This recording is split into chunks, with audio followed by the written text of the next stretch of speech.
Hey, what's going on, people? How y'all doing? Well, this picture you're looking at right now is out of a movie that just came out. I'm sure you guys know it, Hobbs and Shaw. And I'm doing this video, um, kind of like a part two of the first one I did because of a request from some friends who were like, I, they wanted me to add more details to the first part of my last discussion. And they were like, "Oh, come on, man, give us a little bit more. We didn't really understand a few things you were talking about when you were talking about the sons of God and all that." And I'm still not going to make it really clear, but I'm going to add a few more things to it. There was this, there were these lines from this movie that this actor who we all know, Idris Elba, a portion of the movie, and the machine thing that was talking said humanity must evolve before it destroys itself. And then it went on and said removing all human weaknesses is necessary and replacing them with machine or mechanical perfection. I find those words or those lines very interesting. But this is this is another clue right here. This picture and this actor and what he was doing here. But what I'm going to do is I'm going to read a little bit more from a part that I read about that part in Genesis, and maybe I guess that might help a few of the people who are out there who were kind of questioning me and were like, "Oh, you should have given us a little bit more." But if you remember in that part, I read in Genesis 6 and I read up to verse 4, I believe. I'm going to run through 1 through 4 really quick, then I'm going to kind of add a few more things.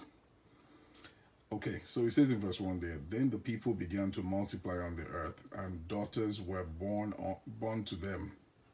The sons of God saw the beautiful women and took any they wanted as their wives. Then the Lord said, my spirit will not put up with humans for such a long time, for they are only mortal flesh. In the future, their normal lifespan will be no more than 120 years. In those days, and for some time after, giant Nephilites or Nephilim lived on the earth. For whenever the sons of God had intercourse with women, they gave birth to children who became the heroes and famous warriors of ancient times. This is kind of like where we stopped the last time. So let me add verse 5 now. It says, the Lord observed the extent of human wickedness on the earth, and he saw that everything they thought or imagined was consistently and totally evil. Now, that verse 5 reveals a lot, and there's so much more that wasn't really explained there. It says that every thought of the human beings at that time became evil. Their imaginations were evil, and everything they did was evil. Now, there's a reason for that. Because we read about the sons of God earlier, we read about the giants. Did the giants have something to do with that? Did the Nephilim have something to do with that? Did the sons of God have something to do with that? Okay, that's a puzzle that I would like you to find out for yourself. And what was it that they were doing that made the thoughts of mankind continuously evil, and just every imagination, everything they did were evil? Okay, so verse 6 says, so the Lord was sorry he had ever made them, talking about man, and put them on the earth. It broke his heart. Why? Because of all the evil things that were going on. What were some of those evil things? Okay, I'm not going to say more than that.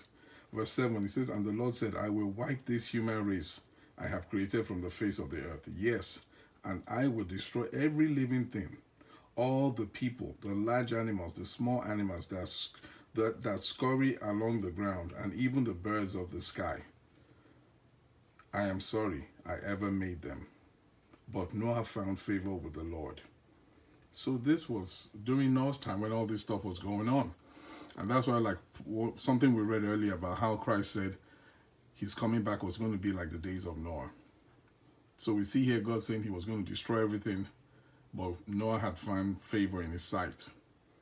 What was it that was really going on that made all these things happen, where God was saying every thought of the man's heart was evil, every imagination was evil? Did the sons of God have something to do with it? Did the giants, the Nephilim, did they have something to do with it? So I think I've kind of added a little bit more clues to help y'all to, go further and do your own research. I'm going to cut it right there. Part 2 of caution. Let's just speak in and keep it in 100. Y'all have a good night. Peace.